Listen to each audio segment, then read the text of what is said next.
Afsar Ahmed is with us today, former Muslim who now is a minister for Jesus Christ, and you have an amazing story.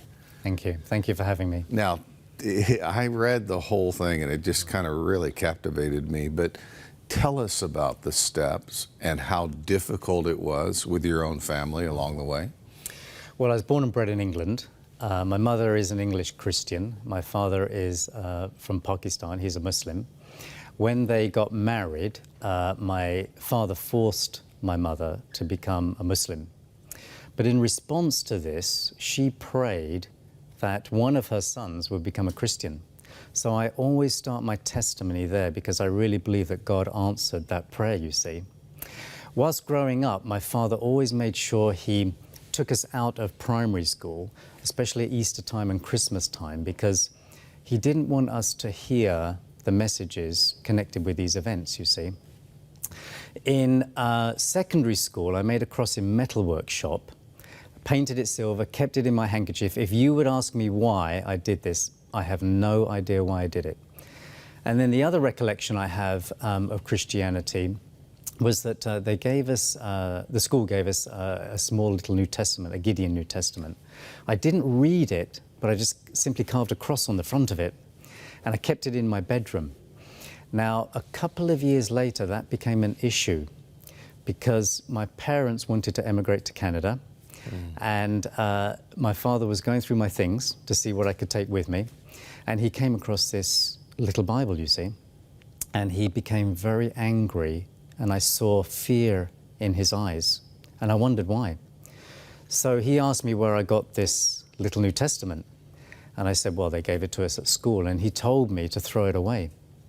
So I said, no, I want to take that with me to Canada. And he was very angry, and I saw a lot of fear in his eyes. And it's ironic because his fear and his anger became the trigger for my search into Christianity. And when we came over here, I began meeting Christians. I had got into trouble in England, and for the first time in my life, I looked upwards towards God, and I asked him to get me out of trouble. And I did get out of trouble, and to thank the God, I began saying the Lord's Prayer as they taught us in school. And when I came over here, I began meeting Christians. Now, this was when I was 15 years old in the 1970s. And in those days, the Christians used to wear badges with I Found It. I don't know if you remember that. Yeah, Campus Crusade. Okay, all right, I didn't know that. Yeah. But I think the idea was that unsuspecting people would ask these Christians what they found, and they would come scooting over and share the gospel. So the Christians shared with me that I could have a personal relationship with God through Jesus. Now, when I heard that, I was shocked, because as a Muslim, I was always taught that Allah is unique and distant. He has no associates, he has no partners. And there's no assurance that you go to heaven In the main, no. No. Only Allah knows. Exactly. I've had many cabs tell me that. Yes, exactly. He's the one that decides who goes to heaven and who goes to hell. So when they shared the message of Jesus with me, I rejected it because I could not believe that somebody could have a personal relationship with God through Jesus. I mean, you couldn't even, have a very distant relationship with Allah. Never mind a relationship, never mind a personal relationship. So I rejected it. And my brother and I applied to a government-sponsored farming program. We were accepted along with about 40 others. And this is where you met the young lady. Yes, exactly. A part of the requirement of this program was that we were supposed to go to this farming weekend. It was a weekend seminar to teach us a thing or two about farming so that we would be helpful to our farmers. It was a summer program, so we were to live on the farms for the summer. And at this weekend farming seminar, I met this very zealous lady. She was very zealous for the Lord. And she shared the gospel with me, and I said, I'm sorry, but I cannot believe that. And she kept on sharing, even during the lessons. And I said, at one point, I said, we're not going to learn much about our lessons, but she didn't take a blind bit of notice, but simply carried on sharing with me the gospel.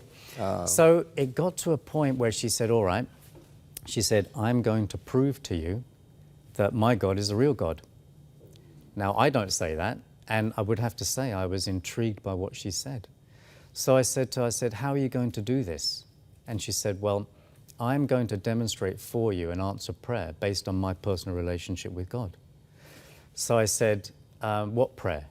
And she said, I'm going to pray that you go on a farm where they're all born-again Christians. And she actually said this. She said, and where you get the gospel rammed down your throat for 2 solid months. I immediately I love said... this part of the story. Yeah, I immediately said to her, I said, Allah is not going to answer that prayer. I was angry because I said to her, I said, we do not tell Allah what to do. He tells us what to do. It's the other way around. Right. So she said, I believe that God will answer that prayer. And we were arguing all the way until we left the seminar. So I went home and I packed a little suitcase. My father dropped me off at this farm. I went to the door, I knocked on the door, and this tall, thin Dutch-Canadian gentleman named Jerry, a lovely man, who answered the door. He was just about to introduce himself when I noticed behind him what I thought was a painting of Jesus, because the man in the painting had a halo on his head. So as he was just about to introduce himself, I said, hold it. I said, is that a painting of Jesus behind you? And he said, yes. My heart began to beat a little faster. And so I said, are you a Christian full of light or something? And he said, I'm a born-again Christian. So I said, do you have a family? And he said, I have a wife and 3 daughters. Oh, this is great. And I said, is your wife born again? And he said, yes. And I said, daughter number 1? And he said, she's a born-again Christian. I said, daughter number 2? And he said, she's a born-again Christian. And then he said, and then I said, don't tell me daughter number 3 is a born-again Christian. And he said, we're all born-again Christians in this house. And I mean, I cannot, I was overwhelmed. It's hard to explain how I felt, because I was overwhelmed, I was humbled, and at the same time, I couldn't work out how this young 16-year-old girl could pray to Allah and Allah answer a prayer. I'd never heard of this before in Islam. So the net effect of this was that it opened my heart to what Jerry had to share with me, the message that he had, the message that he believed, the message that he lived. And I think over the course of the summer, he won me over by 2 things. First of all, his love. He had a love which I'd never seen in Islam before. Yeah. It was gentle, it was patient, he was forgiving, he was kind. And over the course of the summer, his love, the love of the Lord, just shined through his heart, through his eyes, through his speech, through his behavior. It was wonderful. I can honestly say that he's a lovely man, an absolutely lovely man. Is he still alive now? He's still alive. I just saw him a week ago. He lives in Dunville. How wonderful. A lovely man named Gerald Broadsema. I regard him as my spiritual father in the faith. And then I think he also won me over by his consistency. Yeah. He practiced what he preached. He was what we call the genuine article in England. He was consistent. He was almost a walking example of Scripture. A living example of the Word. He really was. He was, to put it in terms of what James says, he was a doer of the Word and not just a hearer only. I told my wife about your story. I was so impressed by it. And it reminds me how we have to be a witness. Yes. But I want to talk about what really bothers me is that it seems like too many Christians don't show love toward Muslims. And they miscaricature many Muslims. Yes. As we know, the jihadist element is a small sliver. Tell us how to witness to Muslims and love them. Yeah, I mean, my mind goes to Matthew chapter 9, where Jesus saw the crowds and he had compassion for them because they were harassed and helpless like sheep without a shepherd. I think I would suggest that we first of all need to see the way that Jesus sees. that they are harassed and helpless. They may fear God, they may worship God, they may be completely devoted to God, but the huge difference is they do not know God personally, they do not have Jesus. And that makes all the difference in the world. So I would say, first of all, for us to see the way that Jesus sees, that he sees a people that he loves. In the Old Testament, we see that God had compassion upon a brutal people called the Assyrians. That's right. And yet Jonah was commissioned to go to them. That's true. And now, in days gone by, missionaries have gone to Asian countries and African countries, but now Muslims are here. And we have a harvest. We can actually have a harvest if we see the way that Jesus sees, if we have compassion the way that Jesus has compassion, and if we pray for them the way that Jesus wants us to pray for them, and if we take part in that harvest that the Lord wants amongst Muslims.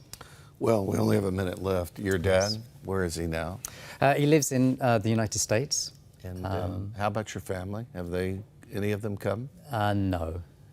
My mother has some sort of faith, but my father is a Muslim, and I have a twin brother who is also a Muslim. And you're praying for them? I am praying for them, yes. Afsar, your testimony is, it just really touches me to the core. Well, I thank God for his grace in my life. I give him 100% of the credit, 100% of the glory, because he's the one that has come down to me. And you're a minister now in England. I'm an outreach lay worker, so for a Methodist circuit in Buckinghamshire, and I try to help 2 churches on the circuit grow in the Lord. Well, we're thankful that you came today, and we're going to continue to pray for you and for your entire family. Thank you very much for having me.